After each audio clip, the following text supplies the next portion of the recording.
All of this was found yesterday. Gonna sell the silver dime, a general service button, a British 1 penny, 1902.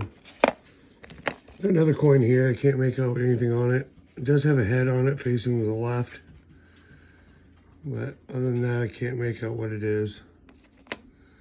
A bullet, silver ring, couple keys, a handcuff key, and this thing.